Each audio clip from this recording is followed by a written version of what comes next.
JD Vance should probably stop going on vacation. He took a trip to a ski resort. It was protested to his face. He traveled to Greenland, and that was not just a personal embarrassment because no one wanted to shake his hand. It was also a national embarrassment because of what a joke JD Vance is.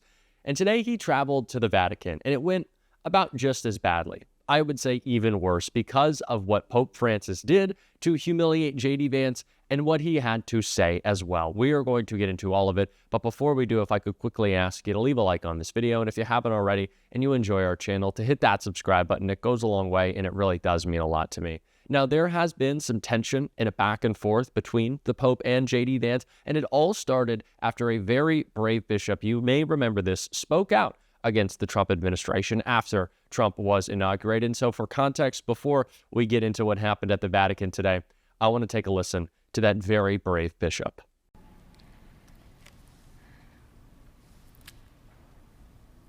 Let me make one final plea, Mr. President. Millions have put their trust in you. And as you told the nation yesterday, you have felt the providential hand of a loving God.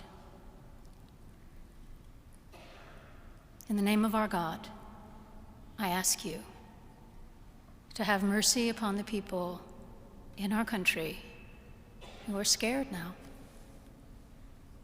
There are gay, lesbian, and transgender children in Democratic, Republican, and independent families, some who fear for their lives. And the people who pick our crops and clean our office buildings, who labor in poultry farms and meat packing plants, who wash the dishes after we eat in restaurants and work the night shifts in hospitals, they may not be citizens or have the proper documentation, but the vast majority of immigrants are not criminals. They pay taxes and are good neighbors. They are faithful members of our churches and mosques, synagogues, wadara, and temples.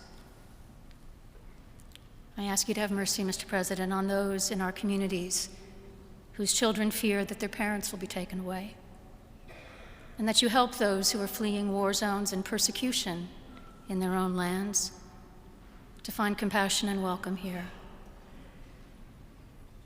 Our God teaches us that we are to be merciful to the stranger, for we were all once strangers in this land. May God grant us the strength and courage to honor the dignity of every human being, to speak the truth to one another in love, and walk humbly with each other and our God for the good of all people in this nation and the world. Amen.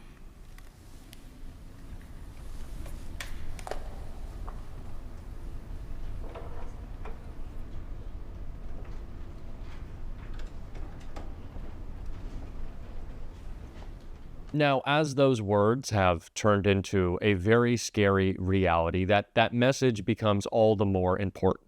And after JD Vance heard it, being the awful individual that he is, he took his tiny little fingers, him and Donald Trump have that in common, to Twitter to complain, saying that the church actually tells you it's not about loving your neighbor. No, it's about loving your state. And that means not letting people who are fleeing persecution in, not treating people with kindness.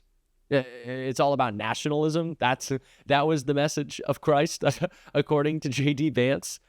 Yeah, it didn't really land. And the Pope spoke out against that, and still has, against the disgusting and illegal deportation plan of Donald Trump and JD Vance. And that's why JD's trip to the Vatican was kind of wasted, and very publicly. And I want to take a look at how. Pope sends deputy to lecture Vance on compassion at the Vatican. Pope Francis skipped the Vatican's official meeting with Vice President JD Vance Saturday, instead having his number two give the Vice President a lecture on compassion. Pope Francis was absent from Vance's conversation with the cardinal. However, the statement said that there was an exchange of opinions on the international situation, especially regarding countries affected by war, political tensions, and difficult humanitarian situations, with particular attention to migrants, refugees, and prisoners. It called for serene collaboration between the White House and the Catholic Church in the United States, a seeming hint to the tensions that have brewed between the two since President Donald Trump took office. Inside Vatican sources told Sky News that Vance did briefly meet with the Pope at his residence, but no details of their conversation have been made public. Pope Francis has repeatedly rebuked the president's mass deportation effort, calling it a disgrace and a grave sin. The pontiff has also specifically confronted Vance, the highest-ranking Catholic in the U.S. government, having converted in 2019. Without mentioning the VP by name, the Pope corrected a Catholic concept Vance had invoked to defend the administration's deportation. In a February letter, Francis pointedly explained Christian love is not a concentric expansion of interest that little by little extend to other persons and groups. Vance acknowledged the Pope's criticism, calling himself a baby Catholic and admitting that there are things about faith that I don't know. The Pope, 88, is recovering from a serious bout of pneumonia that kept him in the hospital for more than a month. However, he has resumed his official duties. He was well enough to meet with King Charles and Queen Camilla when they visited the Vatican last week. Vance is spending the Easter weekend in Rome after meeting with the Italian Prime Minister. He and his wife Usha were in attendance at the Vatican's Good Friday service. So Pope Francis clearly not very happy with J.D. Vance, and why should he be? A little stern talking to. I don't know if that'll change J.D.'s opinions. Probably not, because he doesn't really seem to have any opinions other than how can I get the most power? That's all he really cares about. But it is nice to have him humiliated and called out for these lies that he was pushing, trying to co-opt his faith to, come up with a ridiculous narrative that it is not actually the duty of those who practice their faith to care about others. He is such a joke. It's so sad. It is so sad. But the Pope didn't really want to meet with JD. I like it. I respect it. A little different from what the Trump administration does when it's not that they don't want to meet with despicable people. They actually love meeting with the worst people. And Rachel Maddow broke all that down in a story about some of the most shocking corruption we've seen out of this administration. So the countries are trying to get themselves some kind of relief. And among those discussed in this article is the nation of Vietnam. According to the Wall Street Journal, Vietnam has been trying to fend off harsh treatment under Trump's tariffs by, number one, buying American jets.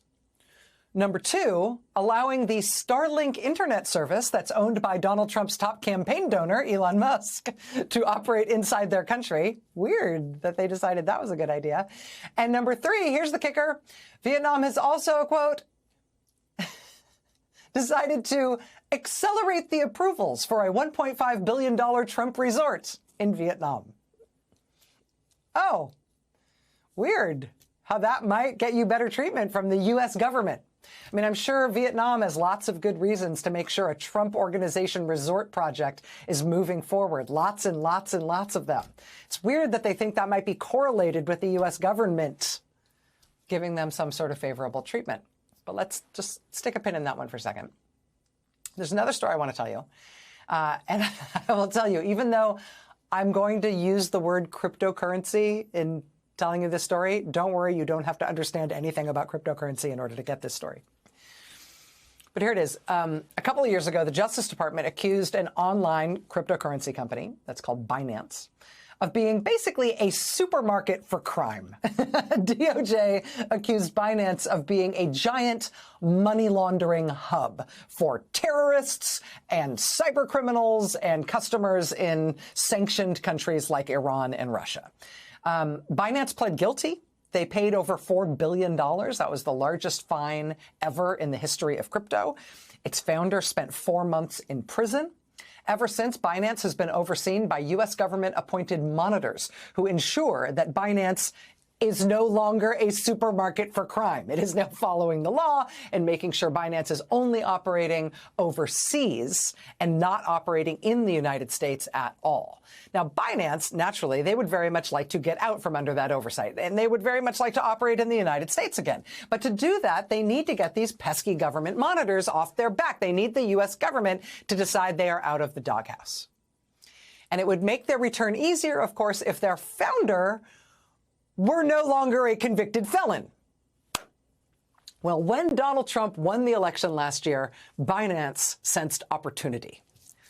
This is also from the Wall Street Journal, quote, at an Abu Dhabi crypto conference last December, weeks before the inauguration, in the Wales-only back room, accessible to attendees who had paid $10,000 for a VIP pass, Binance's founder mingled with Trump's son Eric, and Trump allies. Eric was there to promote World Liberty, a crypto venture the Trump family had founded months earlier. For World Liberty, Binance's market power could help turn it into a serious player in the crypto industry. Binance has more than 250 million users. The more World Liberty cryptocurrency in circulation, of course, quote, the more the Trump family could profit. Again, ignore the word, like, cryptocurrency. This could be anything. I mean, say the Trump family had launched a new company that makes doohickeys. Well, Binance, if they partnered with the Trump family in this enterprise, they could get Trump doohickeys in front of hundreds of millions of potential customers, which would, of course, mean lots of profit for the Trump family. That is what Binance is offering to the Trump family. What does Binance want? Well, their convicted felon founder, quote, has been pushing for a Trump administration pardon, has been pushing for the Trump administration to grant him a pardon. And the Wall Street Journal reports, quote, executives from Binance met with Treasury Department officials last month and discussed loosening U.S. government oversight on the company. Quote, Binance executives are optimistic the Trump administration will acquiesce. Oh, they are they? Maybe that's because, as president, Donald Trump has already pardoned a whole slew of crypto felons, and his Justice Department has just disbanded its crypto policing unit. And also because Trump's SEC halted an investigation of another crypto executive after that executive dumped $75 million into the Trump family crypto company. So if the Wall Street Journal's reporting on this bears out, this is not even like... This isn't even like textbook corruption, because you would not need to get to the level of school that uses textbooks in order to get to this level of understanding of corruption. This is like a coloring book of corruption. This is like corruption that you could understand if you'd never been to any school ever, anywhere. In any other time in American history, this scandal, 1/10 of this scandal, would be the end of a presidency. But this is just like day that ends in Y. This is our life now. I'm so glad that Maddow always makes that point.